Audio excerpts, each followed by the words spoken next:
부자들의 쇼윈도 앞에서 서성이지 말아라. 나는 유명 브랜드에 미친 사람이 결코 아니다. 결혼 직전 처가에서 내 시계를 좋은 것으로 사라고 돈을 주었는데 나는 아내와 같이 청계천 시계 골목에서 심플한 디자인의 저렴한 일제 세이코 밀수 시계를 각자 하나씩 샀다. 나는 밀수고 나발이고 싸고 좋으면 산다. 아내는 내가 사준 그 시계 디자인을 좋아하여 지금도 종종 차고 다닌다. 나는 예전에 잃어버렸다. 왜 사람들은 부자도 아니면서 결혼할 때 그렇게 패물에 신경을 쓰고 유명 브랜드 상품에 목을 매면서 부티를 내려고 할까? 남에게 보이기 위함 아닐까? 공산국가들이 붕괴되기 오래전에 마르크스주의는 망할 수밖에 없음을 단언하였던 이데올로기의 종언의 저자 다니엘 벨은 자본주의적 상품 교환에서는 실용성보다 외관이 중심이 된다고 지적한 바 있다. 폼이 나야 한다는 말이다. 이른바 명품을 본따 만든 가짜들이 팔리는 이유 역시 남에게 보이고자 하는 마음에 있다. 가짜 핸드백이 워낙 정교해 진짜를 사봐야 구분이 안 되기 때문에 정품이 안 팔린다는 세상.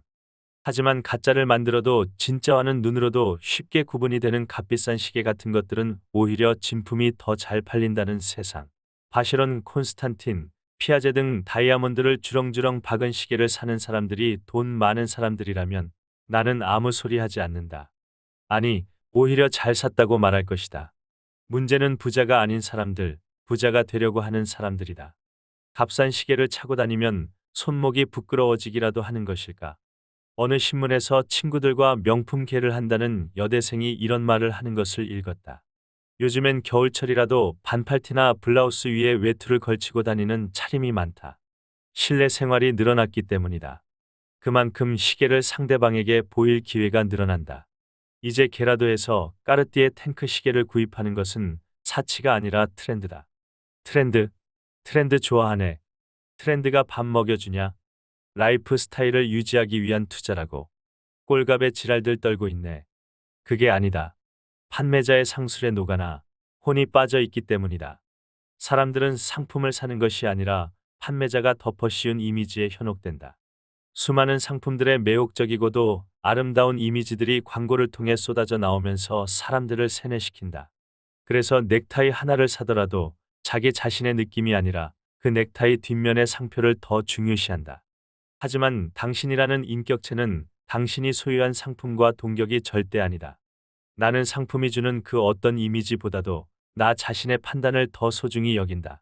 나는 사람들이 아무리 갖고 싶어하는 명품이라고 할지라도 그 흔한 버버리 제품 하나 없고 롤렉스, 오메가 시계도 없으며 조지오 아르마니 양복도 없다. 그 디자인이나 질감이 내 마음에 들지 않기 때문이다. 내가 갖고 있는 물품들 중 명품으로 볼 수 있는 것은 몽블랑 만년필들과 워터맨 만년필. 나는 끄적거리는 것을 좋아하기에 만년필 욕심이 있으며 모두 면세점에서 샀다. 더닐 라이터. 개스를 한 번 넣으면 오래가며 일본의 명품 할인점에서 샀다. 금속재 불가리 시계 비싼 건 아니고 디자인이 마음에 들었다. 뭐 그 정도이다. 아참, 가짜 롤렉스 시계도 하나 있는데 어느 스승의 날 나를 스승으로 여기는 예전 직원이 금속 디자인이 나와 잘 어울린다고 선물로 준 것이다. 그런데도 사람들은 내가 걸치고 다니는 것들은 모두 유명 브랜드 제품으로 믿는다. 1만 원짜리 시계들도 즐겨 차고 다니는데 말이다.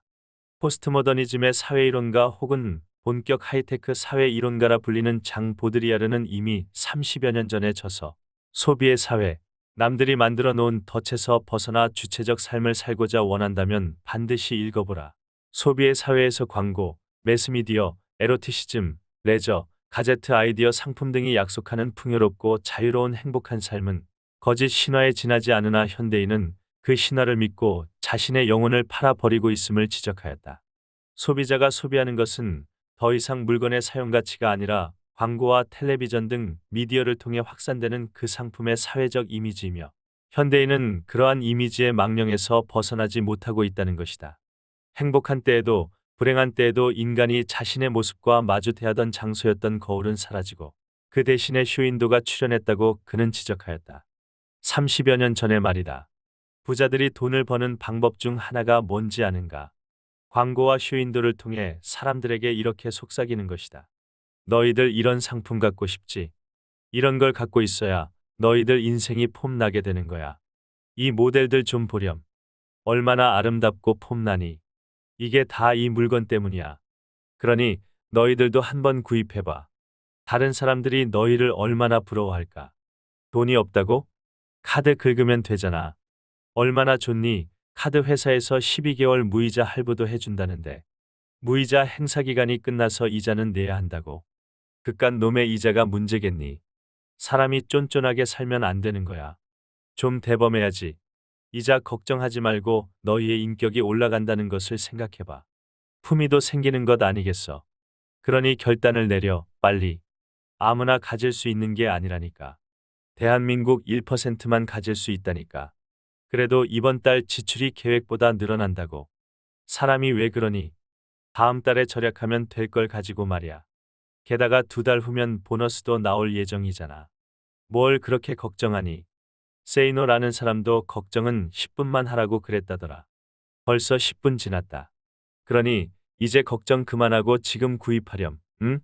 너희도 이 모델들처럼 완전 킹카되고 퀸카된다니까 그러네. 부자들은 이렇게 속삭이면서 다른 사람들의 호주머니를 노리는데 귀신이다.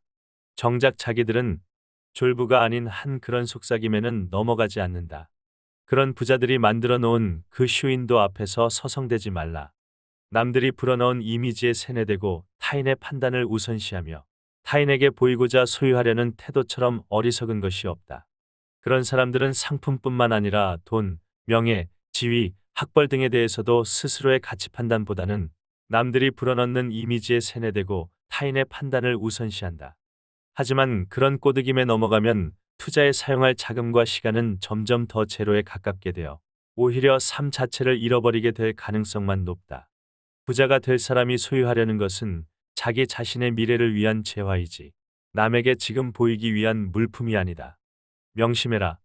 부자가 되려면 사람들이 사로잡혀 있는 그 이미지의 망령들로부터 초월한 높은 경지의 초인처럼 굳건히 서 있으면서 역으로 그 망령들에 사로잡힌 어리석은 사람들의 심리를 파악하고 이용하여야 하는 법이다.